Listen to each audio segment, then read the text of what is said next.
based on your, number one, that you told me that you smoked marijuana. You told the man in the back, the drug tester, that you smoke daily, and that you used alcohol also yesterday, which alcohol's, I'm not Yes, ma'am. so worried about unless you're driving, but obviously using, Justin Wallace with Mr. Lewis. Okay, so you've refused again. I didn't refuse. I told him that I couldn't go. I Well- didn't refuse for the sec. There's no way that after a couple hours you can't go a little bit. So I'm gonna find Miss Paul, based on your, number one, that you told me that you smoked marijuana. You told the man in the back, the drug tester, that you smoke daily, and that you used alcohol also yesterday, which alcohol's, I'm not Yes, ma'am. so worried about unless you're driving, but obviously using marijuana is a violation of the law, which means it's a violation of your bond conditions. Okay. And so let me see something real quick.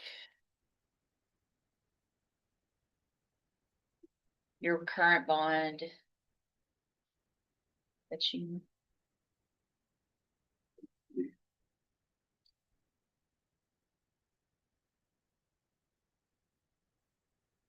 I need to take a look at, probable cause affidavit. Give me just a minute to get you more information about you and your case, and then I'll decide what to set your new bond at. Miss West. Can I say, I know that I'm going to jail today, that's Mhm. fine, but I feel like I've been the victim in this and I have the proof. I'm just overwhelmed at this point with the whole situation. Well, Cause the girl is still harassing me. have you called the cops? No, but I have the proof of her going to my job recently. Letters from my job and her job. All right, just hold on. You're gonna need to tell all that to a lawyer. That's.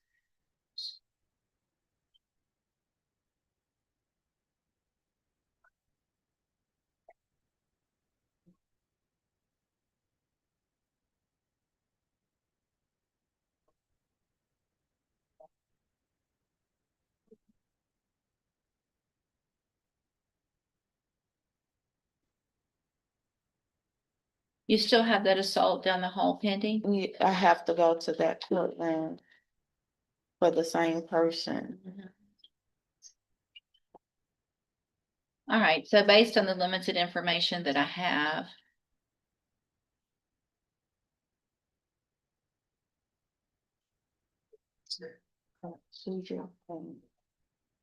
Jeez.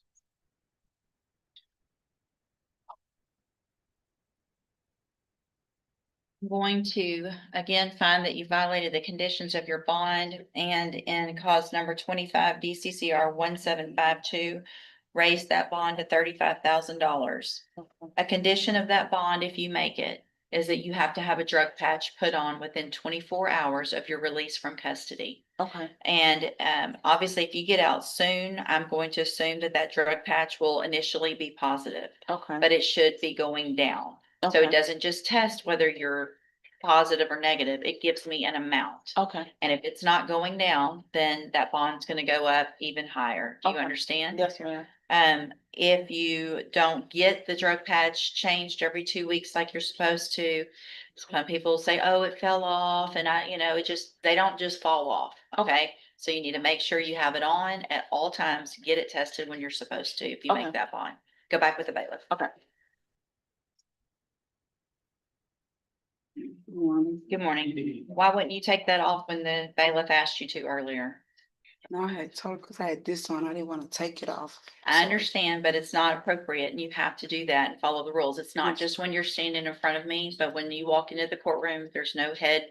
You should have known better than to wear a bonnet to court in the first place, Yes, ma'am. right? This is felony court, not where you show up in a bonnet. Yes, ma'am. So.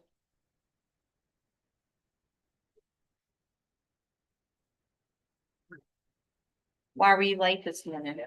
I had to I woke up late and I had to get my kids to school, so but I had called up here and told them. So how old are you, Miss Richard? How old am I? 25. 25. So you're old enough to set an alarm and get up on time. Yes, ma'am. Okay, so getting up late is some excuse that my kids would have, not something that a grown lady that has her own kids would have. Yes, ma'am. You need to be here on time. Yes, ma'am. I'm going to recall that bond forfeiture. And let me get to your case real quick. This is your initial appearance in clause number 25, DCCR 1611. You're charged with theft of property with previous convictions from August 14th of 2025. Since you've made bond in your case, have you had an opportunity to try to hire a lawyer? No, ma'am. So what I'm gonna do, Ms. Richard, is since you made bond, I expect you to at least try to hire a lawyer.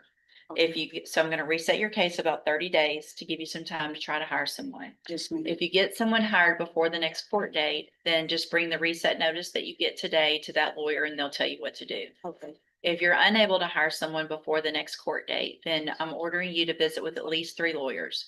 They all charge different amounts, so different payment plans. Bring me the names of the lawyers that you've talked to when you come back, because I know you're trying, and then we'll discuss your options. Yes, ma'am. If you don't do that, then when you come back, you run the risk of me raising your bond for not following that court order, and you would go back to jail. Do you understand? Yes, ma'am. All right, if you'll step in front of the clerk right here, she'll give you a reset notice. All right, ma'am, are you Isis Martin? Yes, ma'am. And why were you late? I was waiting on my ride and I had to find my way up here. Just my first time being here. Say it again. I was waiting on my ride and I had to find my way up here. I didn't know what's up. Okay, so it's very important you get here on time next time. Yes, ma'am. I'm going to recall the bond forfeiture. And Ms. Martin, this is your initial appearance in clause number 25, DCCR 1827. You're charged with a second-degree felony offensive robbery from October 14th of 2025. Since you've made bond in your case, have you had an opportunity to try to hire a lawyer? No, ma'am. All right, so what I'm going to do is reset your case for about 30 days to give you some time to try to hire someone. If you get someone hired before the next court date, just bring the reset notice that you get today to that lawyer and they'll tell you what to do. If you're unable to hire someone before that next court date, then I'm ordering you to visit with at least 3 lawyers. They all charge different amounts. They have different payment plans. Bring me back the names of the lawyers that you've talked to so that I know you're trying, and then we'll discuss your options. Yes, ma'am. If you don't do that, then when you come back, you run the risk of me raising your bond for not following that court order and you go back to jail. Do you understand? Yes, ma'am. All right, step in front of the clerk. Good, you're Robert Felix, Yes, ma'am. and come on up, ma'am. Let me get this pulled up here. Good. And let's see, this is 21-38610 and 21-38611. Mr. Felix is on probation in each of those cases. One for manufacturing or delivering a controlled substance and the other for felon in possession of a firearm. I received an administrative hearing from Ms. Shoppa Bradley, and in it, the request was to schedule it for a judicial review. So you were in custody and released December 18th. And the stipulation was that you have a GPS monitoring device with 0 tolerance. And it looks like there have been several issues with that monitoring company, that the battery either needs to, hasn't been charged properly.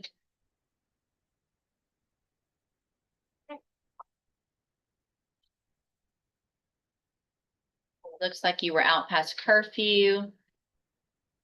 January 2nd, on January 3rd. Also, claim that you have unstable housing. But you're supposed to be giving the information of which of the addresses you're staying at to your probation officer each day. Is that correct? Yes, ma'am. So what's going on? I let her know the address I'm staying at. Anytime I was out past curfew was because of work purposes. I was doing dashing. I gave her the receipts of proof for that. I have a job right now, Sparkling Image, putting on my CD, At where? Sparkling Image Wash Depot, and I also DoorDash. I've been on this monitor for 5 years, Judge. I paid over $14,000 since 2021. And the monitor wasn't really hindering me doing what I need to do. And Well, like I make the curfews, I lost So- my house and everything. That's Well, why. my here's the thing, living this was your, situation is hold bad. on.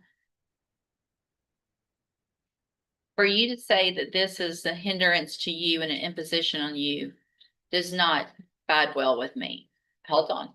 All right, you're on probation for obviously 2 serious felony cases. You have some criminal history, obviously, because you're on probation for an unlawful possession of a firearm by felon. I get that probation's not fun. I get that you have to do things you don't want to do. That's what happens when you commit felonies. So coming in at that angle is not going to go well. Okay. You've had some issues. You were here and we required that monitor for a reason. And so I'm trying to look back and see, but I'm guessing the reason was that we had some issues with failure to show up, or what was the? We initially did a judicial review there were some problems with the monitors and getting them to comply. We asked for a judicial review to see if he could get off of it, and he didn't show up for that hearing. And so that's what put him in jail. And then he did get out again. He initially had some trouble keeping it charged and everything, but once it was impressed upon him that this was not gonna go away, of what he needed to take care of. The only problem is, it's not feasible to have somebody that has unstable housing do a monitor, and while he's door dashing after 8 o'clock at Right. night, I've checked his receipts. He does DoorDash. He's got receipts saying that he has, I didn't check every single one, Judge, but Sure, no, I've spot checked, and he is he's doing it. He's going to school, but this monitor is not acceptable way for me to try to supervise him. Okay. So do you think it would be easier for him that you could actually supervise better without it? I do. Okay. All right, then. And here's the thing, it sounds like, Mr. Joseph, if you had showed up the other time you were supposed to be here, that was probably what was gonna happen, and then I got mad that you didn't show up, and I'm gonna make you keep the GPS. They sent me You to- see, the consequences just get worse and it could have been better. I showed up last time. They sent me to a different courthouse in Port Arthur.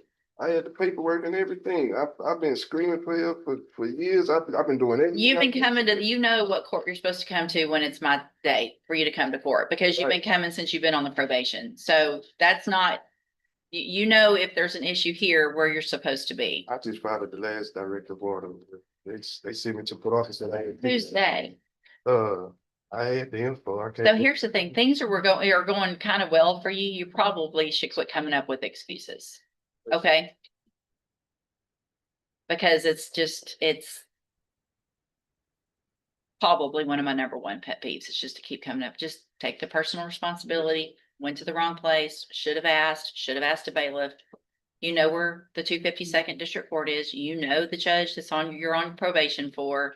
So I'm going to, it sounds like you've got some really positive things going on and that you were in a bad place and you're working hard to get out of that. This isn't meant to make it harder on you, but you have to follow the rules and you have to show up, stay in touch. It sounds like your probation officer is willing to work with you through all of this kind of turmoil, with you not having a steady place to live. So take advantage of the fact that you've got a good one that's willing to work with you. Make sure you stay in touch with her. Let her know where you're staying. I know that's difficult because if you're changing places, you got to keep telling her, but keep doing all of that. You're going to be fine. Okay. So I'm going to I will allow the order that the GPS monitoring device be removed.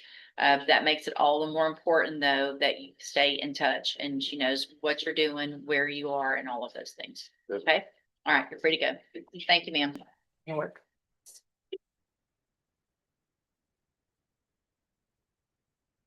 All right. Again, you are Carly Davis. And Ms. Davis, in clause number 25, DCCR 1451, you're charged with the 3rd-degree felony offense of driving while intoxicated. From May 6th of 2023. And what that means in that case is if you go to trial and you're found guilty, the range of punishment is between 2 years and up to 10 years. And the potential for probation. And then in clause number 25, DCCR 1452, you're also charged with driving while intoxicated, 3rd or more. This one's from February 10th of 2025. Again, if you were found guilty at trial, the range of punishments between 2 years and up to 10 years. And again, the possibility of probation. Do you understand? Yes, ma'am. And I have a plea bargain rejection here on the tablet that shows that the district attorney's office has made an offer in each of your cases. If you wanted to enter pleas of guilty for 10-year sentences that would be probated for 10 years. There would be the required 30 days in jail, and then there is, well, it's 10 days required. There would order, plea agreement is for 30 days in jail. A 90-day inpatient treatment with a drug patch, and those would run concurrently with a $1,500 fine in each case. Is that your understanding of what the offer is? And you have every right to reject that offer and have your cases set for trial. I want to make sure you understand what the possible consequences are if you go to trial and what your options are. And do you understand all of that? I do. And do you want to reject that offer and have both of your cases set for trial? Yes, ma'am. All right, we'll get that done. Ms. Davis, I do want to make sure you understand that after today, I will not accept these plea agreements. Once your case is on the trial docket, it either goes to trial, both of them. And or if you did change your mind and want to enter a plea of guilty, it would either be open to the court or to some different plea agreements. Do you understand? Yes, ma'am. All right, and you've requested, received all the discovery. Yes, Judge. All right, we'll get it set for trial. Stay in touch with Ms. DeLage and she'll begin preparation for trial. Thank you, Judge. Free to go. Thank you.